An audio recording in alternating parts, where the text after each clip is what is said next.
Grady Martin in A, or a lesson in minimalism, because that's what it really is. There's a couple of things that Grady Martin did on country sessions as well as rockabilly sessions that are typical for his style, and that's bass string riffing, very minimalistic bass string riffing, and when it gets less minimalistic, it goes into very familiar type of boogie patterns. One thing he likes to do a lot, and I like the sound of it a lot, is unisons and sliding into unisons like this.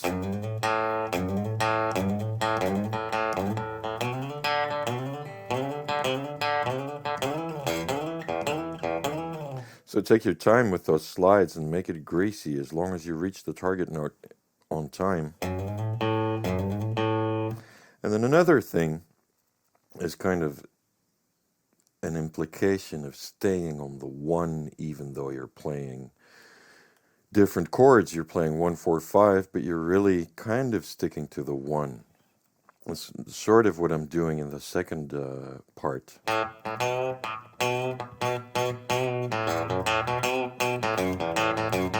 I'll change it around a little bit to conform to the changes, but still it's focused on that big, bold, open A string.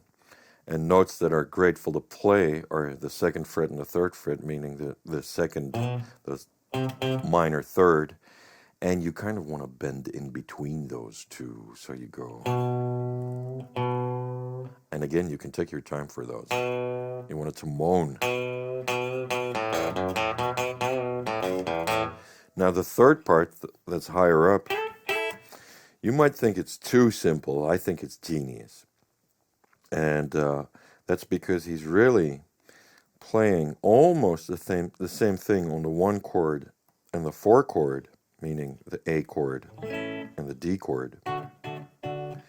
As in, it all focuses around this high root. Notice he's playing it on his B string and not his E string. Because if you were to play it, if you were to isolate this on your E string, it'd become very thin and wiry indeed, because the 1 chord as well as the 4 chord would come down to this. The all-important trick here, again, is the open E string. Here we get a root and a fifth, meaning, theoretically, this is a very pointy and high power chord almost. But it makes for you being able to play that root, and just that root pretty much, even though there's that ringing fifth.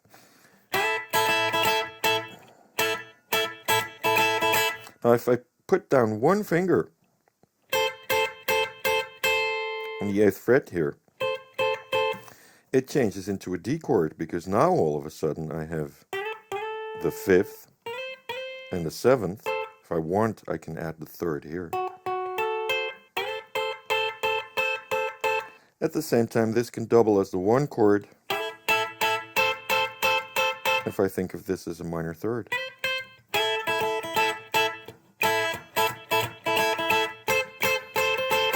And as you're noticing, the key here is very percussive rhythmic playing. There's something very similar going on the 5 chord on the E7th. I'm playing an E note, but instead of just going, I pick up these 2 open strings, play my E note on the G string, and there's my rhythmic stab on E. If you want to add a little more drama, you can move that root down to the flat 7th.